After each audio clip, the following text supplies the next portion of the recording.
You wake up to the sharp sting of sunlight cutting through a gap in thin cotton curtains, the rough poke of a lumpy horsehair mattress beneath your back, and a headache that isn't entirely from whiskey. The smell hits next stale sweat, wood smoke, perfume, and the sour tang of spilled whiskey that has seeped so deep into these floors it might as well be part of the building.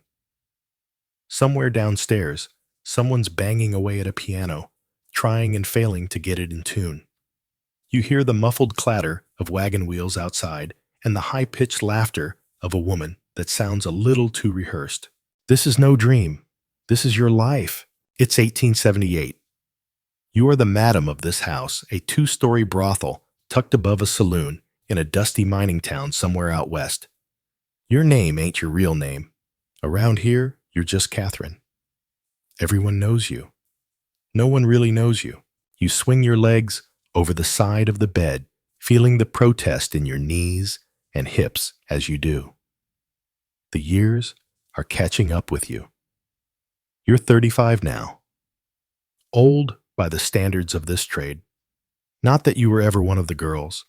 You figured out early that the real money wasn't in selling yourself. It was in managing others who did. You reach for the chipped ceramic basin on the rickety table beside your bed. The water's gone tepid, but it'll do.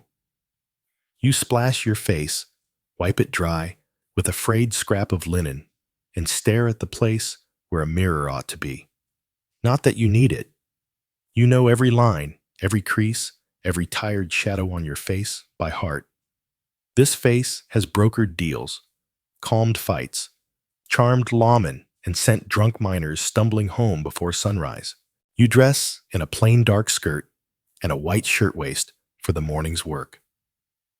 The fancy silks come later when the customers expect the illusion. Right now, it's business. Downstairs, Thomas, your bartender and right-hand man, is already scrubbing down the bar. He gives you a nod. "Morning, Miss Catherine." "Morning, Thomas." Your eyes sweep the saloon wood floors, still sticky from last night's chairs, half toppled, a forgotten hat resting under a table. Quiet now, but in a few hours, this place will roar back to life. "Any trouble after I turned in?" you ask, rubbing your temple. "Nothing worth noting. Had to walk Mr. Wilson home again. Fella can't hold his liquor." You sigh. "Same as ever." Mr. Wilson's wife will be knocking soon enough, looking for her husband's dignity, which frankly has been missing for years. A sharp knock at the back door interrupts the routine. Too early for customers. You frown and nod toward Thomas, who moves to check the peephole. A second later, he opens the door, and there stands Sheriff Mills, hat in hand, boots dusty face, set with the kind of grim look that never means anything good. "Morning, Catherine," he greets you, polite as ever, but the edge is there. "Sheriff, our arrangement ain't due till Friday," you reply, folding your arms. "This ain't about that." He shifts his weight. "There's been trouble over at Lily's place."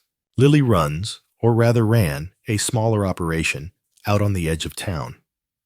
Not competition, exactly, but someone you nodded to when passing in the street. You feel your stomach tighten. What kind of trouble? "She's dead," Mills says, plain and flat. "And one of her girls, too. Knife. Bad scene." For a second, you can't speak. This life, you know, it comes with danger. Drunken fights, jealous lovers, the occasional idiot who thinks no is negotiable. But murder, not often.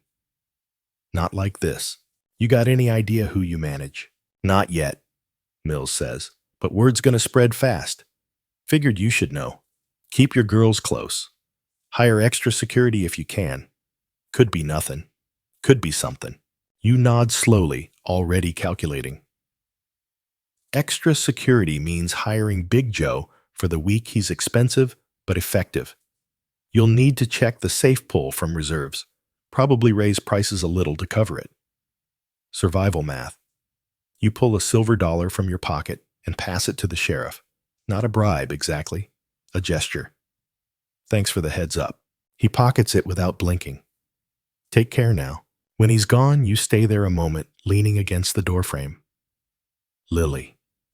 You didn't know her well, but she'd been in business long enough to survive worse than drunk miners and cheapskate cowboys. Someone wanted her gone bad enough to cross the line no one talks about. You exhale, steadying yourself. No time for pity, no room for fear. This is business, and business doesn't stop. You grab the ledger from the drawer beneath the bar. Flip to the hidden section under the false bottom. The real numbers, not the ones you show the tax man or the sheriff. Last night was good. The new mining camp means fresh money, maybe enough to weather this storm. You make a mental list, raise the whiskey order, put word out that you're hiring an extra man for the door. Tell the girls to watch themselves walk in pairs and no sneaking off with customers unless cleared first. You'll need to warn Emily, the new girl, extra carefully. She's still green. You glance upstairs. A muffled thump, followed by the sound of something shattering, snaps your attention sharp. Not now. Not this early. Thomas, you sigh. Keep an eye on the bar. I've got Rose breaking something again. Boots creaking against the warped staircase. You climb back to the second floor. You don't knock. These doors are yours, same as the rooms behind them. Inside, Rose stands amidst the shards of a porcelain basin, her face blotchy with anger and grief. What happened, you ask, keeping your tone even. Her voice trembles. Johnny Wilson promised he was going to take me out of here. Buy us a place, said he loved me. You already know where this is going. You've heard it before. Different names, same story. Then I saw him. This morning, loading bags onto the stagecoach. With Martha. Martha from the millinery. There it is. You exhale slowly. That basin's coming out of your earnings. She nods, swiping angrily at her tears. Go downstairs, you add softer now. Get something to eat. And Rose, green silk, I'll pull it from storage, matches your hair. Her eyes flick up, surprised by the gesture. It's small, but it matters. Around here, sometimes the only kindness anyone gets are the small ones you can afford to give. Downstairs, the day spins on. Mary and Beth are setting tables. Lucy's slicing bread. Emily? Well, she's still figuring it out, but she's trying. The saloon's not just a place where men come to forget the weight of the world. It's a machine. A clockwork built on labor, on sharp smiles, poured drinks, and the practiced art of pretending everyone's got a shot at something better, even if you know it's a lie. And you're the one who keeps it all ticking. By late morning, the saloon feels like a beehive, with everyone buzzing around each, with a job that keeps the place running.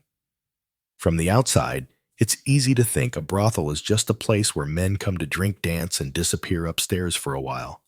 But behind that polished front, it's a business, a complicated, demanding one. And you are the CEO, the accountant, the HR department, and the security team all rolled into one. The front door creaks open, and Lucy walks in with a young woman trailing behind her. The girl clutches a carpet bag like it's the only thing anchoring her to this earth. Her dress was probably nice, once soft cotton light blue with little white flowers, but now it's stained with road dust and the hems fraying. Her hair's coming undone from its pins, and her eyes are swollen like she hasn't slept in days. Lucy gives you a subtle nod. Found her waiting out back, said she's looking for work. You step out from behind the bar, wiping your hands on your skirt. I'm Catherine, you say, offering your hand. I run this establishment. The girl hesitates, but then takes your hand with a grip that's too weak to convince anyone she feels steady. Emily Mitchell. Well, Emily Mitchell, let's get you something to eat and a place to sit down. No sense in talking business on an empty stomach. You gesture toward a corner table. Lucy, can you grab her some stew? The girl looks like she might cry from gratitude just at the mention of hot food. Once she's seated, you join her, folding your hands neatly on the table. Now tell me how you ended up here. Her story comes in pieces, but it's not unusual. She worked as a governess for a wealthy family in San Francisco. The master of the house predictably made advances. When she rejected him, he accused her of stealing a silver hairbrush. His wife believed him. With no references, no money, and no one willing to vouch for her, Emily found herself out on the street. I tried the boarding houses, she whispers, stirring the stew more than eating it. Tried the laundry, tried cleaning. No one would hire me. Someone at the stage depot told me, they said you run a clean house, that you treat your girls fair. You lean back, arms crossed, watching her carefully. There's desperation, yes, but something else too. A kind of quiet steel beneath the shaking hands and tear-streaked cheeks. You ever done this kind of work? Before you ask plainly, her cheeks flushed deep crimson. No, ma'am. Then why here? You don't ask it unkindly, but you need the truth. Because I've got 23 cents to my name, she says, looking you dead in the eyes now and nowhere else to go. You hold her gaze for a long moment. You've heard every excuse, every sob story, every lie someone could spin. But this one, you believe her. All right, you finally say, here's how this works. You start by helping with cleaning, serving drinks, keeping the place tidy. You get room and board plus 10% of whatever you make. After a month, if you're still here, that goes up to 20%. You don't do anything you're not ready for. Emily swallows hard, then nods. Thank you. I won't disappoint you. You let out a breath you hadn't realized you were holding. See that you don't. Lucy will show you where you'll sleep. As Lucy leads Emily toward the stairs, you watch her carefully.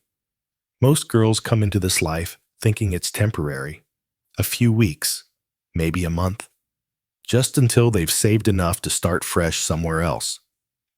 You could count on one hand the number you've known who actually pulled that off. Still, something about Emily's steady gaze makes you hope. Your thoughts are interrupted when Thomas approaches, wiping his hands on a towel. Got a note for you, he says, handing over a folded scrap of fine paper. You open it.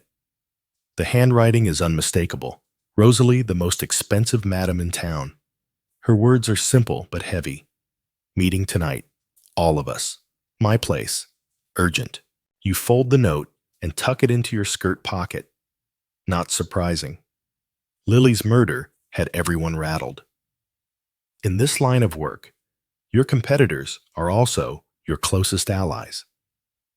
You set prices together, warn each other about violent customers, and sometimes, when things get real bad, pool money to pay off the same sheriff. The afternoon slides by with its usual rhythm. Ordering supplies, settling minor squabbles between the girls, double-checking the whiskey inventory. You pull Emily aside before dinner to go over house rules: no leaving with customers unless cleared by you, no drinking on the job, except watered-down show drinks, and absolutely no stealing from the customers or each other. She nods, absorbing it all, like someone cramming for an exam that might decide whether she lives or dies. By evening, the saloon starts to come alive. Lamps are lit, casting a golden glow over the battered furniture. The piano player arrives, wiping his hands on his pants before sitting down to run through a few warm-up tunes. The girls emerge from upstairs transformed. Gone are the plain cotton dresses and tired faces. Now it's silk and lace corsets, pulled tight cheeks, rouged lips painted a deep crimson. Even Emily, timid, uncertain. Emily looks different. Lucy found her a pale blue gown that flatters her figure. Her hair is pinned up in soft curls. She still looks nervous, but beneath that, there's determination. You'll do, you tell her, offering a nod of approval. The first customers drift in. A couple of miners, their faces still streaked with dust. A shopkeeper with a crooked hat. Two cowboys who tip their hats politely as they pass. The room fills with conversation, clinking glasses, and laughter. The kind that always sounds a little too loud, a little too forced. You make your rounds greeting regulars, checking in on your girls, keeping a close eye on Emily. She handles herself better than you expected. Laughs at the right moments, flirts just enough without overcommitting, and manages to nurse the same glass of whiskey for over an hour without drinking more than a few sips. Then the door opens and everything shifts. A man steps inside. Clean-shaven, tall clothes, finer than anyone else in the room. A businessman, maybe, or something worse. His eyes scan the room, cold and assessing, before landing on Emily. He smiles. But it's the kind of smile that never reaches the eyes. And right then, you know, trouble has just walked through your door. You know that kind of smile. You've seen it more times than you care to count. It's the smile of a man who thinks he owns the world, or at least intends to buy his share of it tonight. His eyes sweep past Lucy Rose, even Jenny, without a flicker of interest. They stop on Emily. Linger. His lips curl into something halfway between charm and threat. Emily notices. You see the way her spine stiffens, how her fingers grip the edge of the table just a little tighter. But to her credit, she doesn't bolt, doesn't look away. She meets his gaze, though the uncertainty is plain in her eyes. You make your way over before he can take another step. Good evening, you say, sliding into his line of sight like a seasoned professional. Welcome to the Silver Star. First time in, his smile doesn't falter, but his eyes flick toward you, evaluating, calculating. Evening, he says, tipping his hat with mock politeness. Heard this was the finest place in town. It is, you. Reply smoothly if you're looking for good company, good whiskey, and good manners.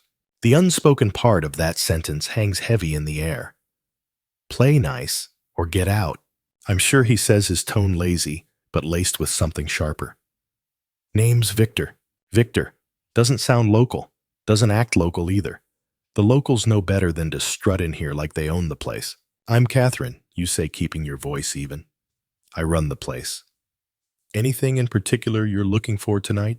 Victor's gaze slides back to Emily. I think I've already found it. Emily's knuckles whiten on the table. Her lips part like she's about to speak, but no sound comes. She's new, you say, stepping between them, just slightly enough to make the boundary clear without being aggressive. Still getting settled. If you're looking for conversation, maybe a drink, she's available. Anything else? She'll let you know if she's ready. Victor tilts his head, studying you now. That how it works here? It is, you say. Respect goes both ways. For a long moment, the tension stretches tight enough to snap. Then, like someone flipping a switch, Victor's expression softens. The sharp edge fades from his voice. Well, ain't that refreshing, he chuckles. A place run like a proper business. He saunters over to the bar, snapping his fingers for Thomas. Whiskey, top shelf.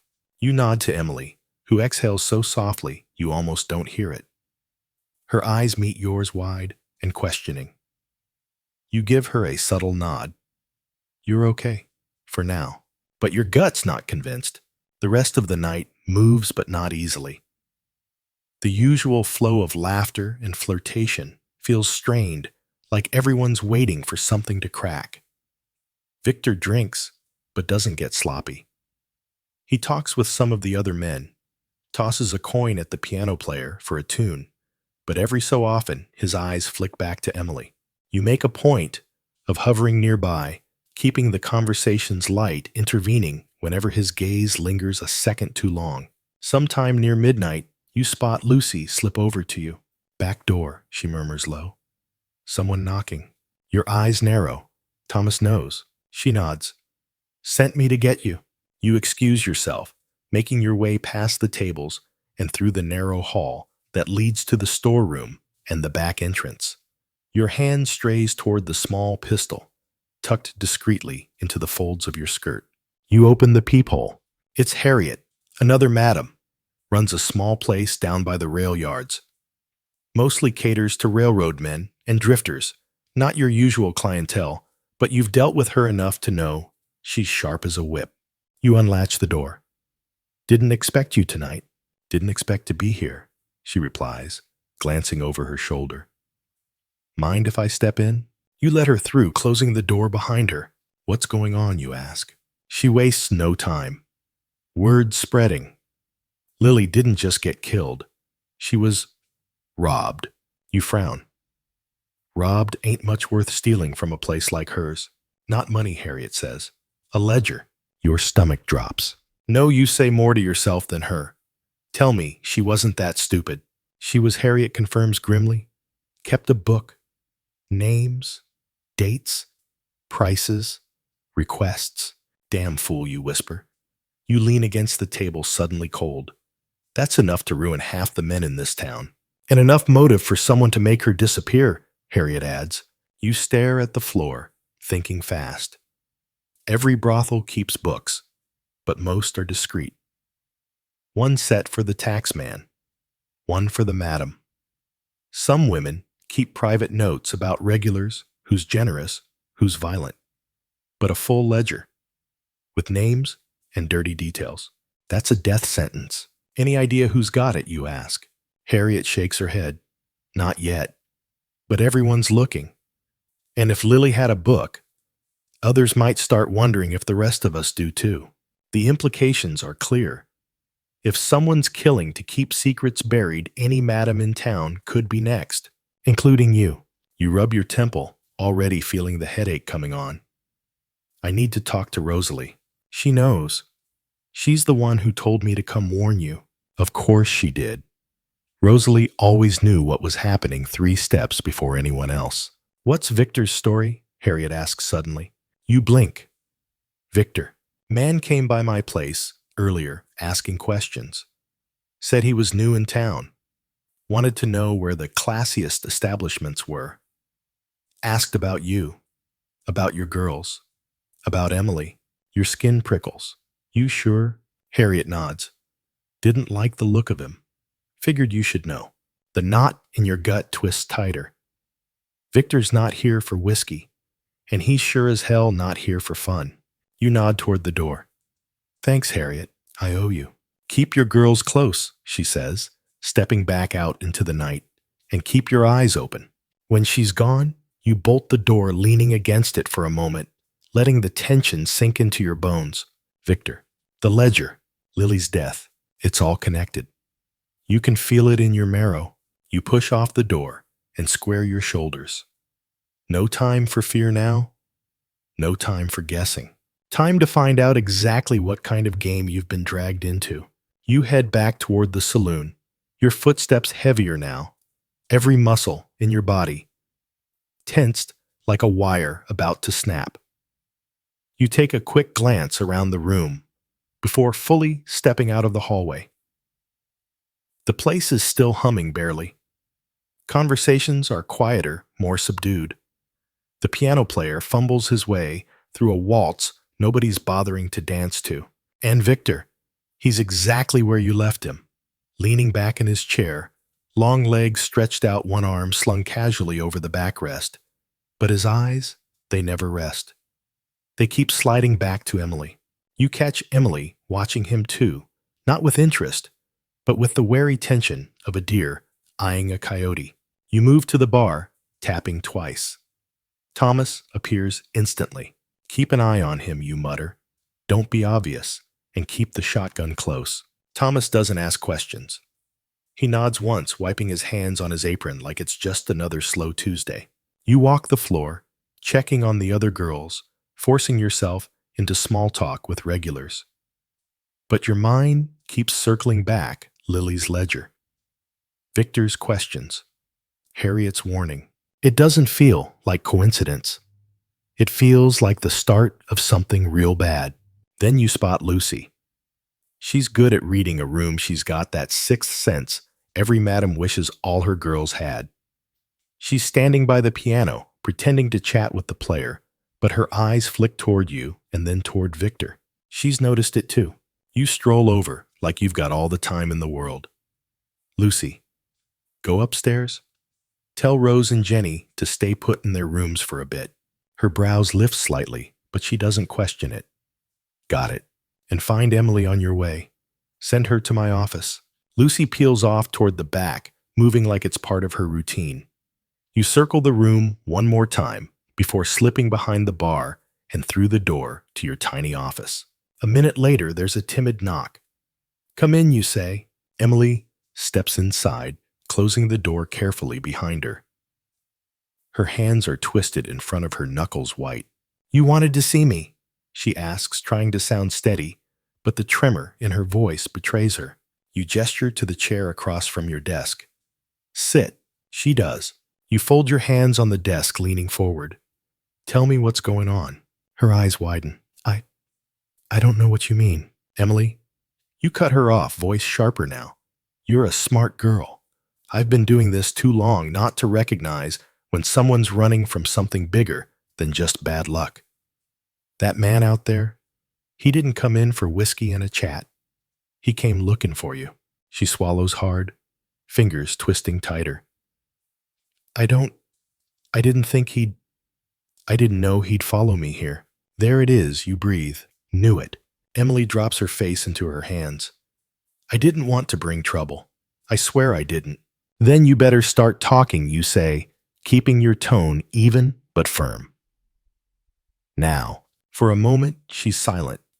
Just the sound of her breathing, shaky and uneven. Then quietly she starts. It was supposed to be simple, she says, voice raw. I worked as a governess for the Crowley family in San Francisco. Mr. Crowley, he wasn't just a businessman. He was involved in things, illegal things, smuggling, counterfeiting, and other things worse than that. Your stomach drops. Emily continues, voice gaining speed now, as if she's afraid if she stops, she won't be able to start again. I didn't know at first. I swear I didn't. But I was in the house. I heard things, saw things, ledgers, meetings with dangerous men, names, dates, transactions. I was invisible to them, just the help, a nobody. But I saw everything. You lean back slightly, processing. And let me guess, they figured out you knew. She nods, blinking back tears. Mrs. Crowley accused me of stealing a hairbrush, a silver hairbrush. It was an excuse, a reason to fire me, get me out of the house without raising questions. But it wasn't just firing me. Mr. Crowley sent Victor. To do what? She shakes her head, trembling. To make sure I didn't talk. Permanently, a long silence stretches between you. The sounds of the saloon seem distant, now muffled, like you're underwater. Did you take anything, you ask, finally? A ledger. Proof. She hesitates. No. But I memorized some of it. Names. Dates. Places. Enough to ruin him. Enough to send half the men in San Francisco to jail. Jesus, you whisper. Girl, you don't just have trouble. You've got a storm following you. Emily wipes her eyes with the back of her hand. I thought, if I disappeared, if I came far enough, they wouldn't follow. I didn't think they'd find me here. Well, they did, you say, grimly standing. You pace the tiny room, mind racing. And now it's not just your problem. It's mine. It's everyone's. There's another knock at the door. Thomas. You crack it open. Catherine, he says, voice low. We've got company. Victor. No. Worse.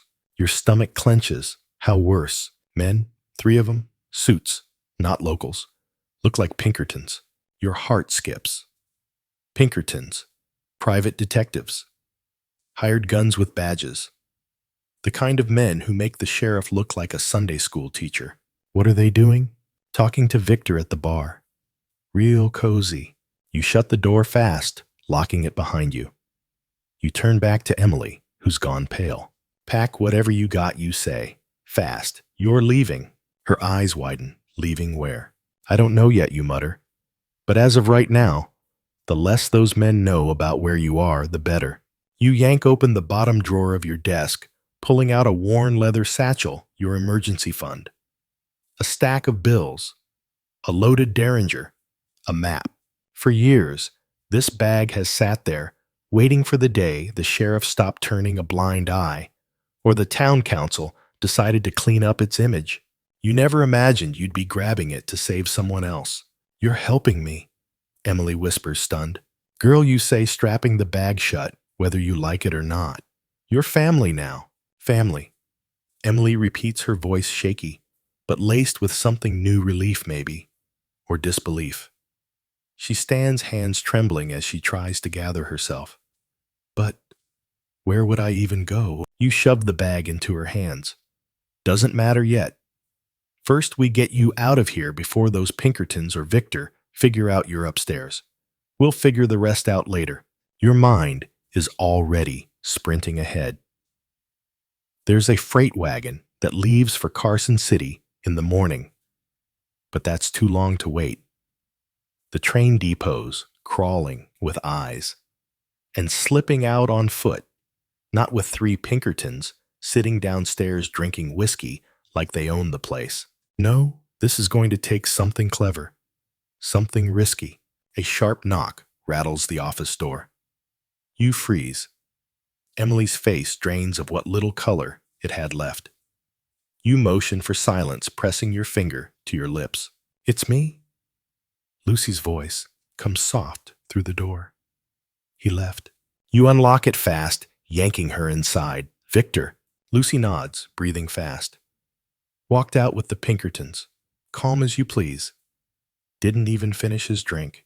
You trade a glance with Thomas, who's standing behind Lucy, arms crossed, jaw tight. He's not done, Thomas says. That ain't a man who gives up. No, he's not. You agree. He's regrouping. You turn back to Emily. Get upstairs.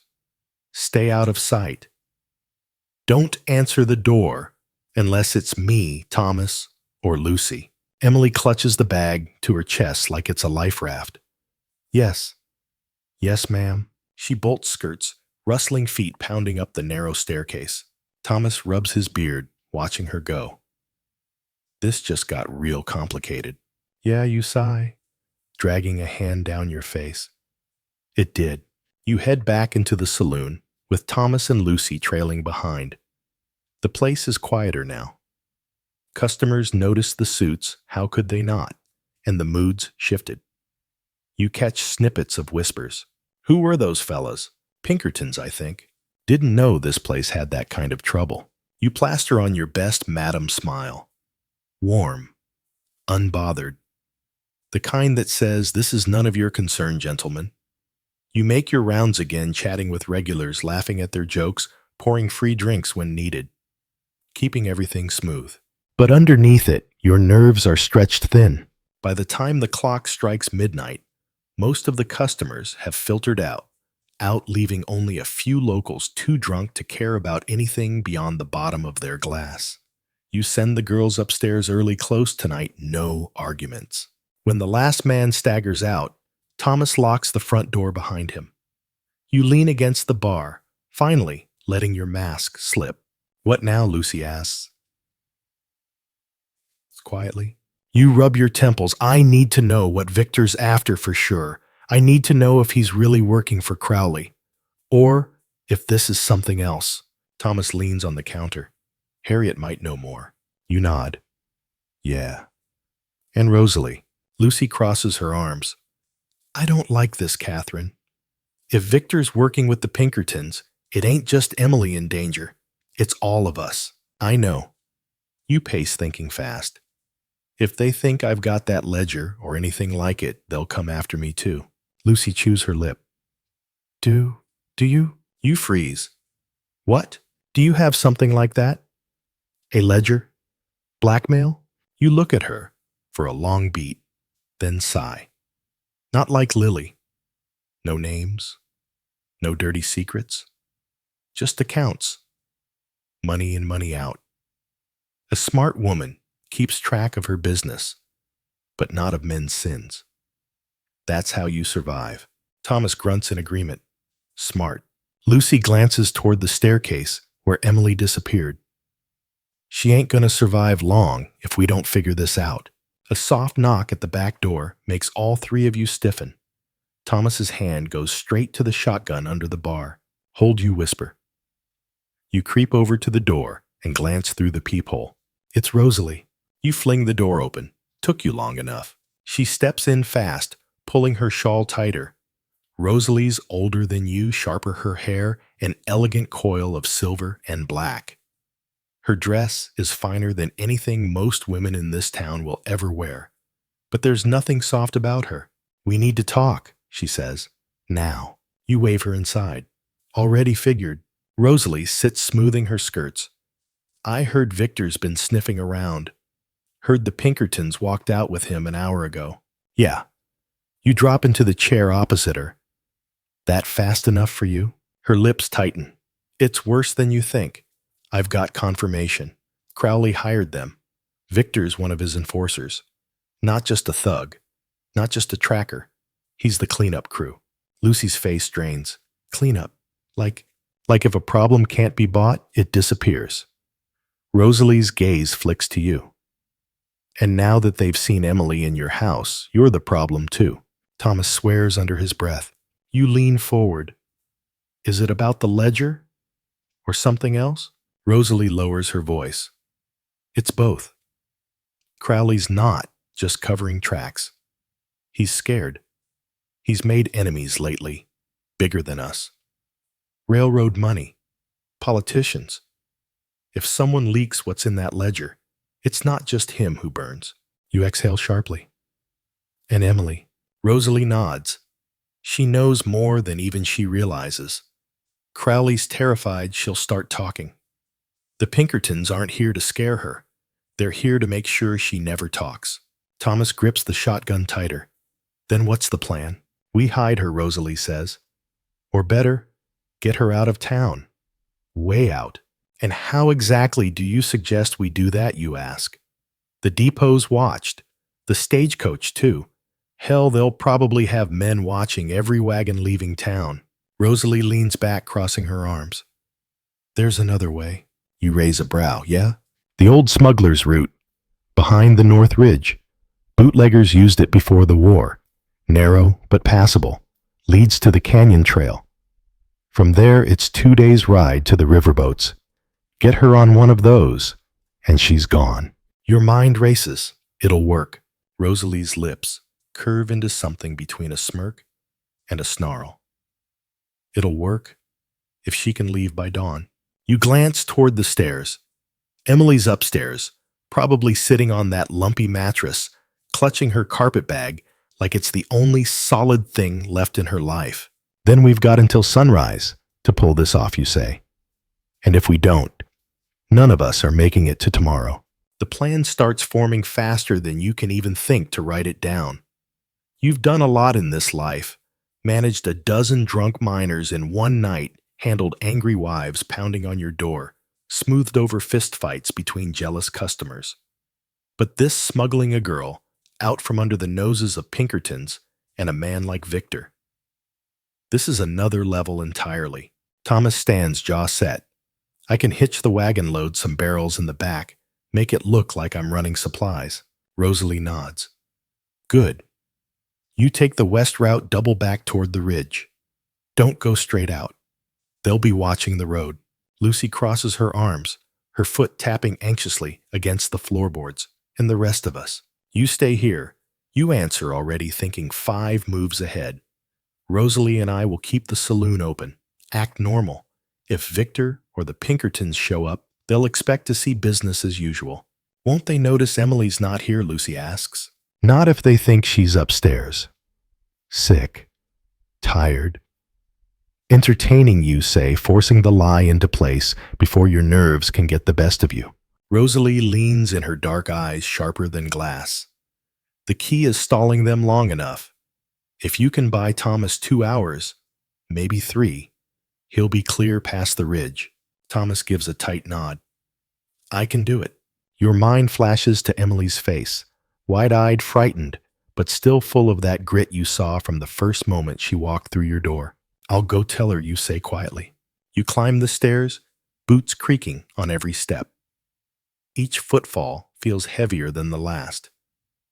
You reach Emily's door and knock once before pushing it open.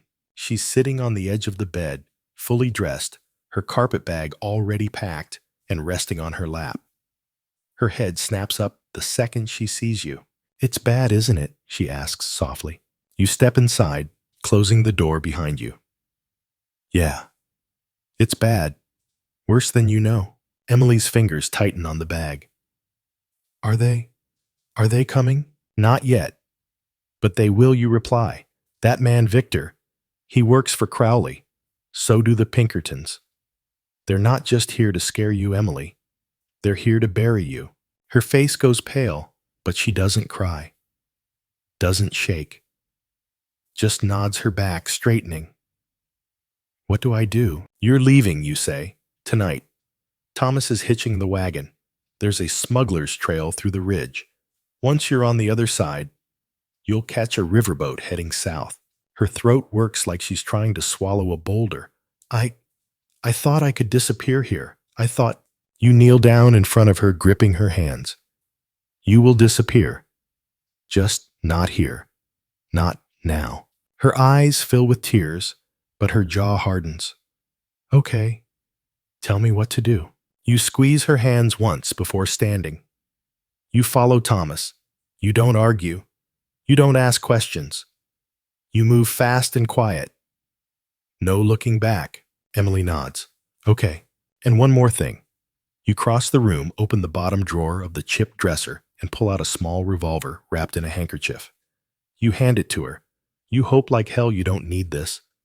But if you do, don't hesitate.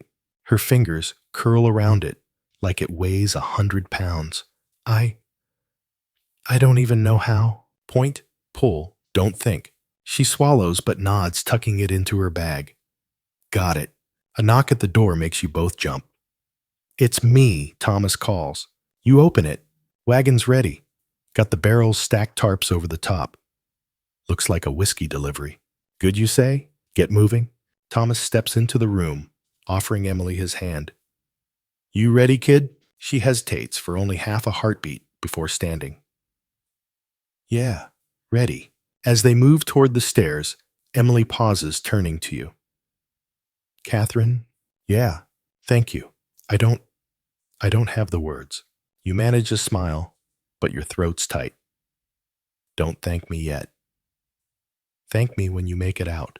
She nods, wiping a stray tear with her sleeve. I will. Thomas leads her down the back stairs, out through the kitchen, and into the night. You stand by the window, heart hammering, watching the wagon pull out from the alley, its wheels rattling over the uneven dirt as it disappears around the corner. You whisper under your breath, please, let this work. Downstairs, Rosalie's already stepped behind the bar, pouring drinks like it's any other night. Lucy's pretending to rearrange the bottles, but her eyes keep flicking toward the door. You smooth your skirt, adjust the lace at your cuffs, and step out onto the saloon floor, wearing your best practiced smile. The bell above the door jingles. Victor walks in, flanked by 2 Pinkertons. Your skin prickles, but you hold your ground. You flash that polished, practiced grin. Evening, gentlemen. Back so soon. Victor grins like a wolf. Well, you know, hard to stay away from such quality company. Whiskey, you ask? Sliding behind the bar. Or are we skipping straight to the part where you accuse me of something? The Pinkerton on his left snorts, but Victor just leans against the counter, tapping his fingers like a metronome. Funny. Very funny. He lets the silence stretch just long enough to make it uncomfortable. We're looking for someone, he says at last, voice all sugar and poison. Little thing, about yay high. He holds his hand level with his shoulder.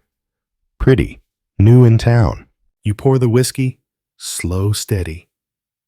Oh, aren't we all looking for someone? Victor leans in just slightly, his smile tightening. She's here. I know it. And you're going to save us all a lot of trouble if you just hand her over. You set the glass down between you.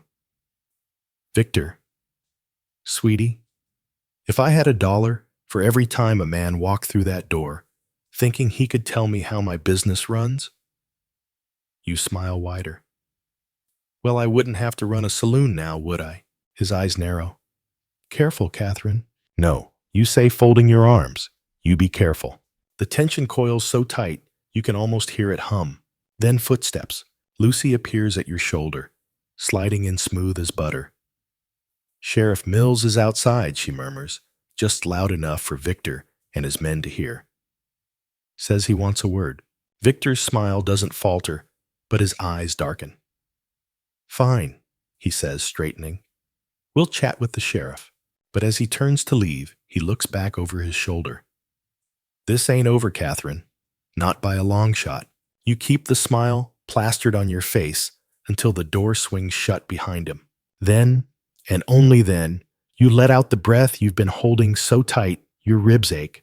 Rosalie's at your side in an instant. How long do you think we've bought them? You shake your head. Not long. Outside, the sound of wagon wheels is already fading toward the ridge. God help them, you whisper. Please let them be far enough gone. Because, if they're not, this entire town's about to burn.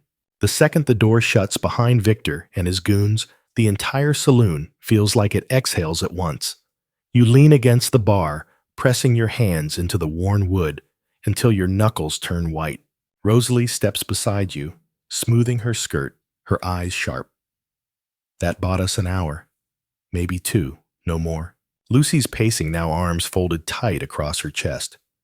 Sheriff Mills isn't going to hold them long. Victor's slick. He'll dance circles around the law. You nod. Yeah. Mills might stall, but he won't stop them.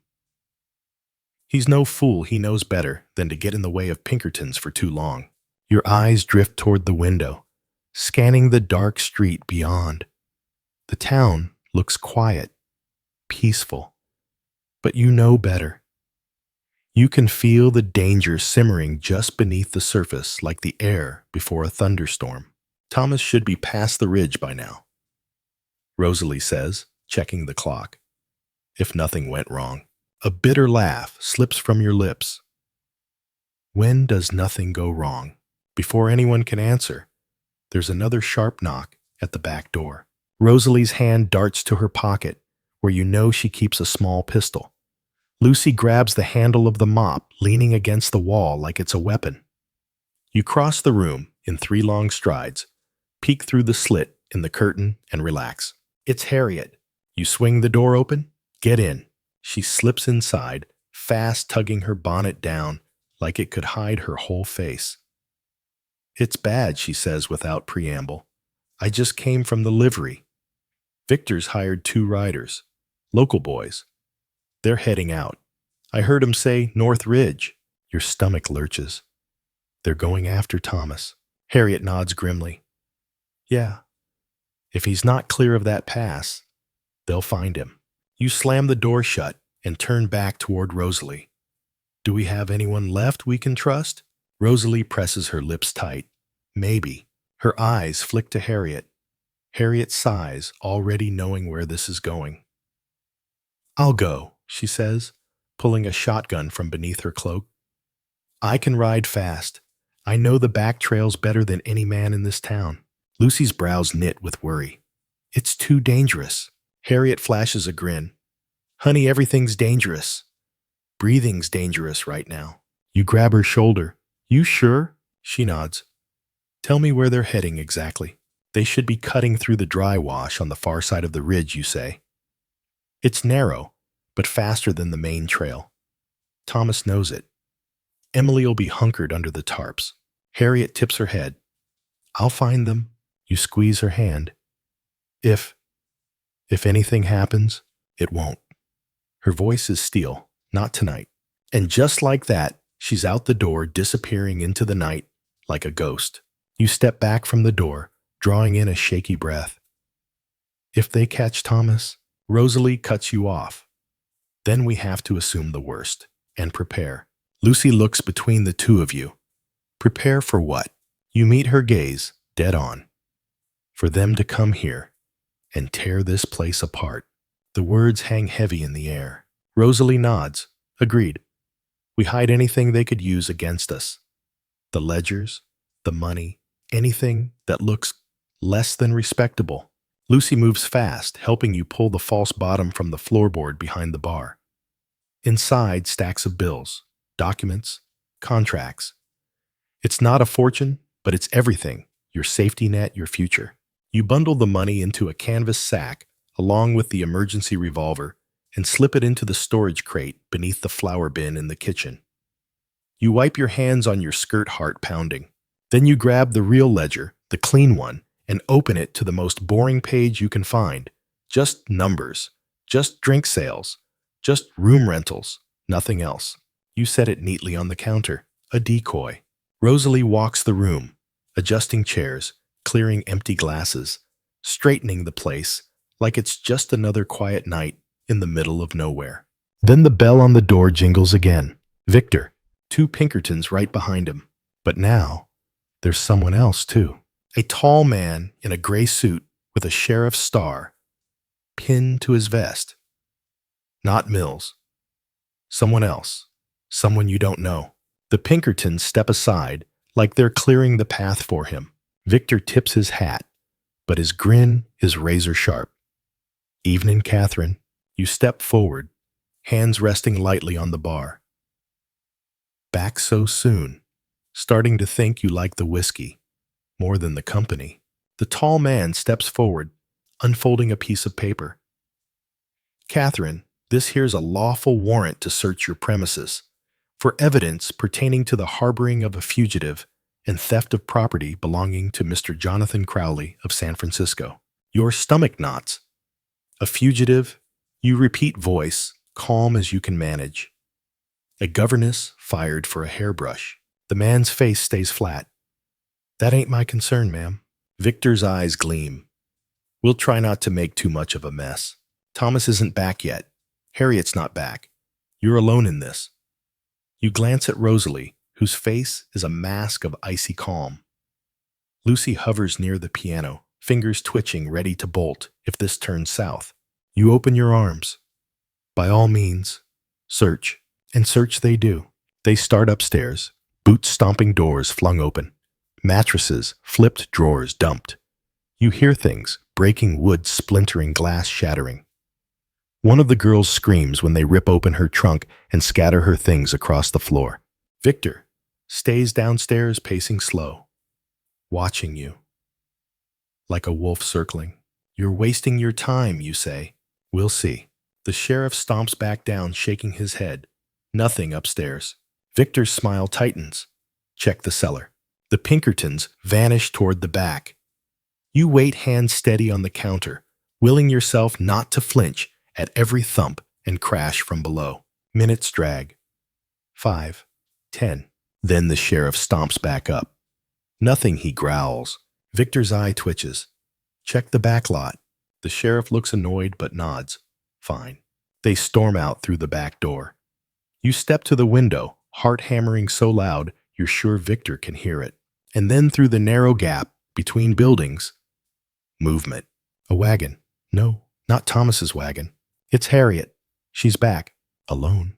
She rides past fast, giving one subtle shake of her head as she passes. Not good. Victor stomps back and red-faced teeth grinding. Where is she? He snarls. Where is she? You fold your arms, meeting his gaze, cool as ice.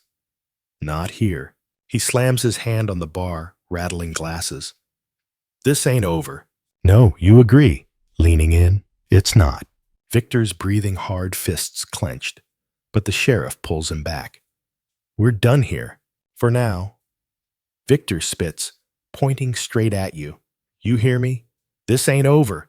He storms out. His men follow. The door slams. Silence. Rosalie lets out a breath, sagging against the wall. Lucy slumps onto a chair, hands shaking. You stay standing, gripping the bar so tight your nails bite into the wood. Then bootsteps at the back door. This time, it's Thomas, covered in dust, clothes torn, but alive. And beside him, Emily, breathing hard, eyes wide, but safe. Catherine. Thomas pants. We've got a problem. Your stomach sinks. Bigger than this. Yeah, he nods grimly. Much bigger. You stare at Thomas like the words haven't landed yet. Bigger. How? Thomas wipes a streak of dirt from his cheek, breathing hard. There's more than just Victor and the Pinkertons now. Emily stumbles in behind him, her face pale, but her jaw tight. They've got bounty hunters, she gasps. 3 of them. Armed, mean. We saw them cutting across the ridge. They're not working with Victor. They're independent. Rosalie curses under her breath. Perfect. Like buzzards circling. Thomas leans heavily against the wall, eyes grim. They knew the smuggler's route. Someone tipped them off. We had to double back twice. Took the old mining trail south. Lucy's face drains. That trail hasn't been safe since the cave-in last year. Thomas nods. Barely made it through. But we did. Emily drops her carpet bag on the floor and rubs her arms like she's freezing. They're still out there, hunting. You glance toward the window. The streets look empty quiet. But now you know better. Danger's out there cloaked in shadows. How long, you ask? Before they figure out you're back in town. Thomas shakes his head. An hour, maybe less.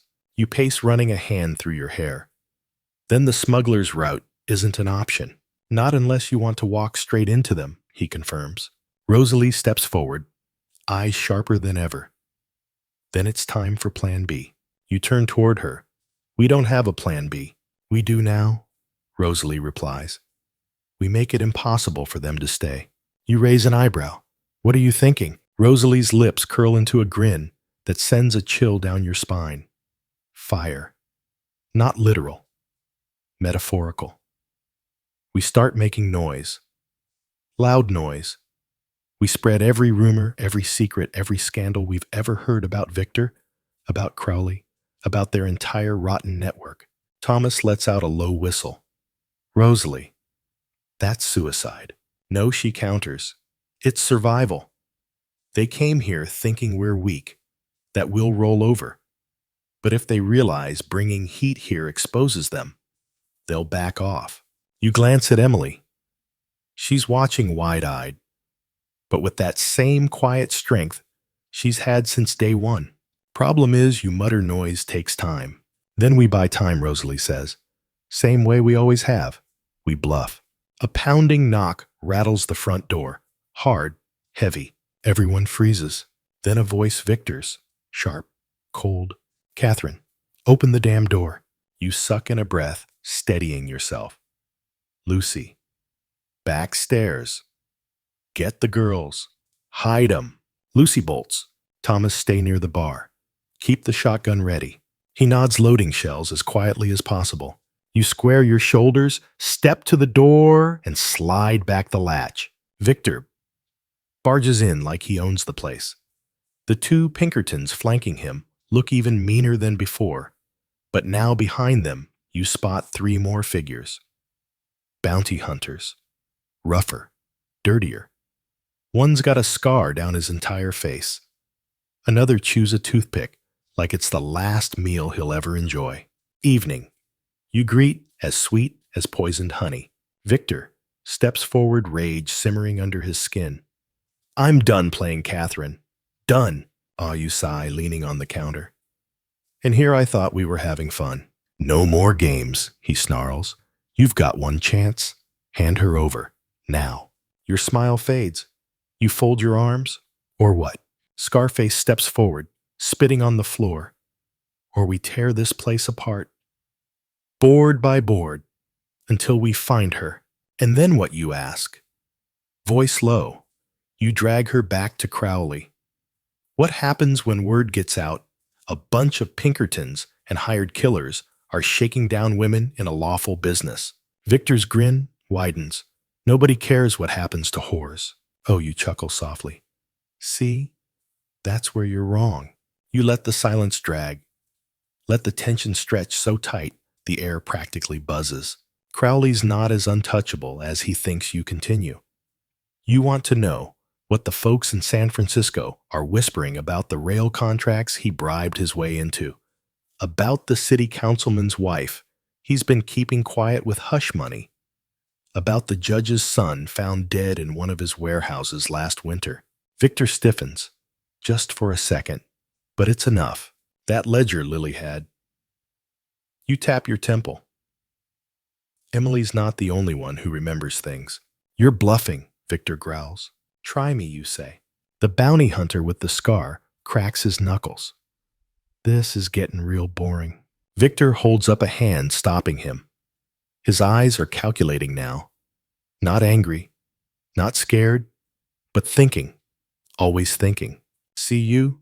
Say, stepping around the counter. You boys got a problem. You make a move on me, on this place, and every dirty secret I know gets written down and delivered to every sheriff newspaper and rival gang from here to San Francisco. Rosalie appears at your shoulder, cool as ice. And trust me, she adds, we know a lot. Victor's jaw ticks. You're bluffing. You step closer until there's barely 2 feet between you. Am I? The Pinkertons shift, glancing at each other. Even the bounty hunters look uneasy now. Victor studies you, really studies you. Then he laughs, a sharp, bitter sound. Fine. You win, for now. He gestures to his men. Let's go. But before stepping out, he leans close, his voice low, venomous. You'd better hope your little bird flies far, because when I catch her, and I will, there won't be a damn thing left of you or this place. He yanks the door open, storms out, and the others follow. The door slams. Silence. Rosalie exhales. That was either brilliant or suicidal. Maybe both, you mutter. Thomas peeks through the curtain. They're mounting up, heading south. You drop into a chair, head in your hands, adrenaline finally crashing. If they go south, they're heading back to San Francisco, Rosalie finishes. Or at least, away from here, Thomas adds. You look up at Emily, who's still standing by the stairs, gripping the banister, eyes wide. You've got a window, you say. Not much of one, but it's something. She nods, voice small but steady. Where do I go? You stand, crossing the room, placing your hands on her shoulders. There's a safe house 2 towns over. Friend of Rosalie's. From there, east, Kansas, maybe St. Louis. Disappear. Tears well in her eyes, but she blinks them back. Thank you, she whispers. I don't have words. You don't need words, you reply, pulling her into a hug. Just run.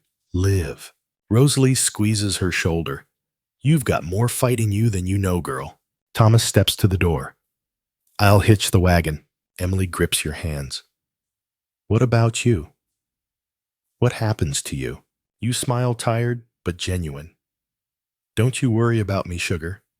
I've survived worse. As Thomas leads her out the back, you watch them disappear into the night. The saloon is quiet again, but the fight isn't over, not by a long shot. Because women like you, you've been surviving in a man's world your whole life, and you ain't done yet.